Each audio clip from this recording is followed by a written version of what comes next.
I hope that you guys are doing amazing wherever you are in the world. My name is Boom Shikha, and I welcome you to my channel. As always, I'm so grateful that you are listening, subscribing, and commenting. I appreciate the support. And if you're interested in supporting me further, you can do that by going to my Patreon or Ko-fi link. They're both linked in the description below.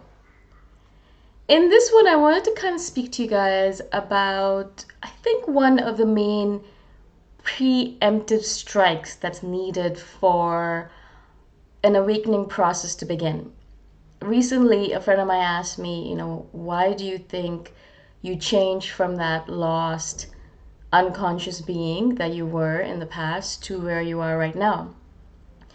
And even though I have a long way to go, obviously, in terms of awakening and learning and growing and gaining wisdom, I know that I'm not that unconscious being that I used to be in the past. I know that I've learned a lot and grown a lot and moved forward a lot since that moment in time where I was in my teens, in my 20s, etc. I think it was just under the surface for me because there was a lot of moments even in my teens and even in my tweens, like when I was 10, 12, 13, when I would look at myself and think to myself, is this really the life that I want to lead? And I was just a child back then, and I'd always be asking questions in any case. But because I was a child and because it was easier, I decided to follow the tenets laid by society and laid down by my parents. And that was normal. That's nice. That's okay. Because it's fine for you to do that as long as you are a child. It's the way people live, right? You can't just start being awakened or start living that kind of life right away. Some people can, but I wasn't able to. I wasn't strong enough for that. But I think the trigger for me was the feeling lost part. And the feeling lost part happened because I got rejected from med school. I've said this a billion times before to you guys. I've told you guys. I applied 3 times. I got rejected 3 times. And until that point in time, I was happy to give up control of my future and my life to society and my parents. So if they told me go to med school, I was like, all right, cool. I guess that's what I'm going to do. There's nothing else for me to do. I wanted to become a writer, but it wasn't something that seemed feasible or viable. So I was like, all right, fine. I'll just do what my parents tell me to do. They seem like intelligent people. They are telling me what to do and they care about me. So I'm just going to follow them. And so I applied, didn't get accepted 3 times. Obviously, 3 times was the limit for me because I was like, well, I think there's a lesson here. I think I need to stop applying and find a different path. At that point, I think is when I kind of started switching over to really asking a lot more questions. I spent a lot more time trying to figure out, all right, if I can't be a doctor and I really didn't have a plan B, what else could I be? And again, I can't be a writer either because I want to be one, but I'm afraid of it. And so what's the middle ground, right? And marketing seemed to come up as the middle ground. So that's what I went into. But even when I was doing marketing, I felt very lost and I kept on asking the question over and over again, what is my life purpose? How am I supposed to give back to this planet? Why am I here? What is the point of my life? Why did the universe put me here? And so I would ask these questions over and over and over again in so many different formats. I would journal about it. I would ask other people about it. I would ask books about it. I'd read books about it. And so I felt lost and I asked the questions. And then I discovered, or I started doing yoga, hot yoga. And through hot yoga, I discovered meditation. And I think that was really the turning point for me. The trigger was obviously feeling lost and not knowing what to do in my life and not feeling comfortable with the way society was set up and the way they asked me to do things. I could have worked in a 9 to 5 job, but I wasn't comfortable with it. I didn't like it. I felt like I was wasting my time. And so that combination of feeling lost and the combination of not wanting to follow the way everyone else was living their prescribed life, I did not like the prescription. It did not jive with me. I felt uncomfortable with it. I did not want to live that life. And so asking the questions, all of that caused me to discover yoga. And then through that meditation, and as soon as I started meditating, I think that was it.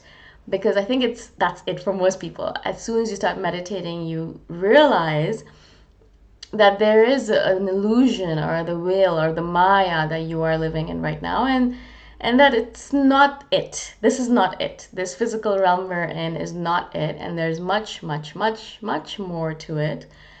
And you realize that, and then you start exploring that question because you realize, yes, yeah, I have to live in the real world because it's the physical realm. I have to, do something to make money. I have to take care of my relationships. I have to do all these physical things, obviously. But I also want to spend a majority of my time, as much as possible, asking the questions and moving towards perhaps doing something that is going to make an impact on the planet in my own special, unique way. And so that's what was the beginning for my awakening journey. And when I was sitting with my friend, kind of going through it with her, it was kind of interesting to me to realize that it wasn't really that, like, it wasn't like a lightning bolt hit me and, I'm like, oh, wow, I'm awakened all of a sudden. It literally was a very slow, gradual process of awakening. It literally happened over a long period of time, 20 years or so, I would say, where little by little I learned a little bit more and I grew a little bit more and I learned a little bit more and I grew a little bit more. And eventually, same thing with meditation. It wasn't like the first time I meditated, it was a lightning clap that hit my shoulders and my head and boom, I'm like awakened. It wasn't like that. And I meditated in the beginning, it was tough and I didn't like it. I stopped, I started, I stopped, I started, kept on going with it, thankfully, because I was so concerned about the way I was living my life and uncomfortable with it. So I was like, well, meditation might give me the answers. So I kept on going with it, kept on going with it, and then I kept on meditating. And I think eventually, after 8-10 years of it, I was like, all right, yeah, I think I'm here. I think I realized some of the answers for myself, not for the entire universe, not for everyone on this planet, for sure. But I did realize some of the answers for myself. Not all of the answers for myself again, but a few answers. And they made sense to me and they jive with me and they made my heart feel at peace. They made me feel at peace. They made me connect with my spirit more. They made me connect with the universe more, with God, or whatever you want to call that supreme being, the divinity. And it made me connect with my deeper spirit, my deeper soul, and with humanity in general, nature, Mother Earth. And so in general, I started feeling like I wasn't as lost anymore. And I think that's where I am right now in this moment in time, is that I don't feel that feeling of being lost, of being in a chaotic space where I have no idea what's going on and I'm just really trying to figure out my space in time and this world. And I like it. I really like it because this is what I've been seeking. Now, of course, this is not the end, and that's what excites me, is that this is just the beginning for me and for every one of us. We're still figuring out the answers, we're asking questions, we're moving forward. And for me, this is a really exciting time to be alive. Particularly, obviously, because I have a few of the answers and I'm working on them and it makes me feel good. It doesn't make me feel as alone anymore because I know the universe and God is always around me and Mother Nature. And I have all these interesting communities around me and my family is supportive of me. And so in general, I'm kind of moving in a direction where it feels really good to be alive. And it feels like I'm making an impact in my small way and it feels good. And I want to keep on doing that. I want to keep on writing. I want to keep on writing my novels and creating videos and doing all that stuff, little by little, moving towards more and more learning, more and more growth, more and more wisdom, and even more and more awakening. Now, I think I've done a video on this in the past where I don't think my end goal in this lifetime at least is enlightenment. I think I have a lot more to learn and a lot more lifetimes to get there.